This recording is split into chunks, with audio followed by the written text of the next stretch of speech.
Muhammad akan memuliakan Yesus. Oke. Muhammad memberitakan apa yang didengarnya.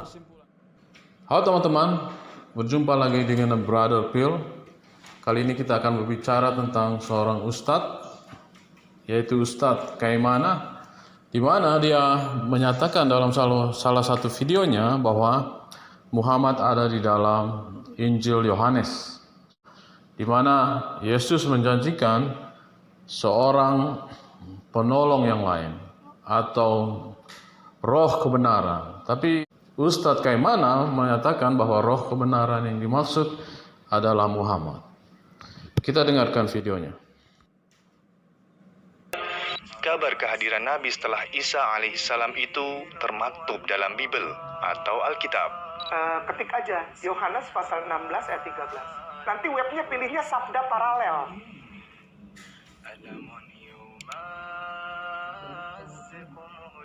Tetapi apabila ia datang, iya.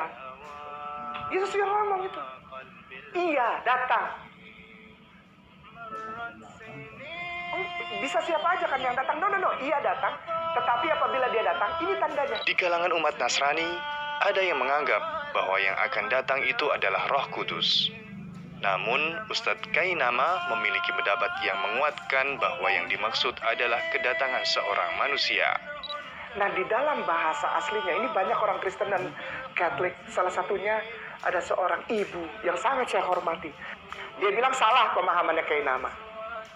Ini tentang Roh Kudus, yang akan datang itu Roh Kudus. Tidak, Bible bilang itu, tetapi apabila dia datang, yaitu Roh kebenaran, betul ya? Bukan Roh Kudus. Dibilang di situ Roh kebenaran. Untuk memastikan kebenaran makna dari Roh kebenaran itu, mari kita kembalikan kepada bahasa aslinya. Roh kebenaran itu dalam bahasa Yunani, yang bahasa aslinya Bible itu, bahasa aslinya kitab Yohanes itu disebut pneuma, pneuma. Kalau Roh Kudus, pneuma hagion. Kalau ini pneuma saja, artinya apa? Roh kebenaran artinya roh yang bisa dilihat tiga dimensional. Iya. Itu yang disebut ketika, tapi nanti roh itu datang, roh itu turun. Kalau roh selalu disebutnya turun, tapi disebutnya itu iya datang. Iya itu bukan roh, tiga dimensional. Artinya roh yang ada di dalam kemasan daging. Ini pemahaman teologis banget, teologis mendasar banget, bahwa pneuma dan pneuma hagion itu berbeda. Roh Kudus dan Roh kebenaran berbeda. Oke, kita baru saja mendengarkan bagaimana Ustadz Kaimana menafsirkan Yohanes 16 ayat 13. Kita akan membaca Yohanes 16 dengan cara berpikir Ustadz Kaimana. Jika teman-teman membuka Yohanes 16 di perikop pekerjaan penghibur, kita mulai membaca dari ayat 12. Masih banyak hal yang harus kukatakan kepadamu, tetapi sekarang kamu belum dapat menanggungnya. Tetapi apabila ia datang, yaitu Muhammad akan memimpin kamu ke dalam seluruh kebenaran. Sebab Muhammad tidak berkata-kata dari dirinya sendiri, tetapi segala sesuatu yang didengar Muhammad, itulah yang akan dikatakan Muhammad. Dan Muhammad akan memberitakan kepadamu hal-hal yang akan datang. Muhammad akan memuliakan aku, sebab Muhammad akan memberitakan kepadamu apa yang diterimanya daripadaku. Segala sesuatu yang Bapa punya adalah aku punya. Sebab itu aku berkata, Muhammad akan memberitakan kepadamu apa yang diterimanya daripadaku. Oke, baru saja kita membaca Yohanes 16 ayat 12 sampai dengan 15 dengan cara berpikir Ustadz Kaimana, di mana kita menggantikan kata roh kebenaran dengan Muhammad. Dapat disimpulkan yang terjadi adalah sebagai berikut.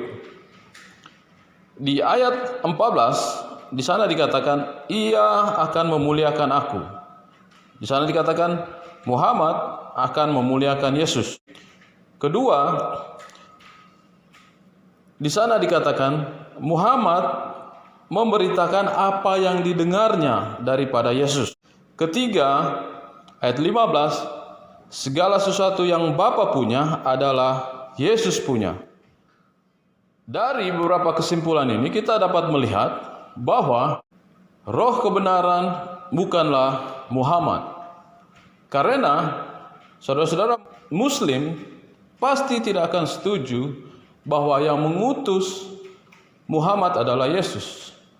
Saudara-saudara Muslim juga tidak akan setuju kalau apa yang disampaikan oleh Muhammad hasil dari apa yang didengarnya dari Yesus.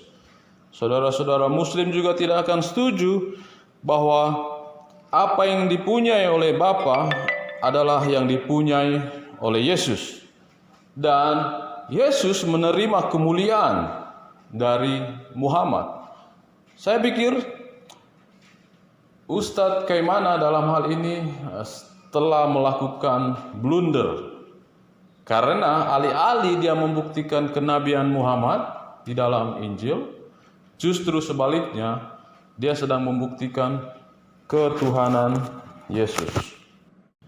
Dan itulah sebabnya Ustadz Kaimana dan beberapa ustadz yang lain tidak mau membaca atau mengutip Injil Yohanes secara utuh. Mereka cuma ambil satu ayat yang mendukung argumen mereka dan disampaikan kepada jemaatnya. Jika kita membaca keseluruhan Injil Yohanes, kita akan mengetahui bahwa yang dimaksud oleh Yesus dengan roh kebenaran adalah Roh Kudus, bukan Muhammad. Oke teman-teman, demikianlah sanggahan kita terhadap pernyataan Ustadz Kaimana. Biarlah ini bisa menjadi tambahan pengetahuan bagi teman-teman, baik Muslim maupun Kristen. Sekali lagi saya sampaikan untuk menguji segala sesuatu. Apakah benar demikian, supaya kita tidak terjerumus di dalam kesesatan. Biarlah informasi singkat ini menjadi berkat buat kita semua. Tuhan memberkati.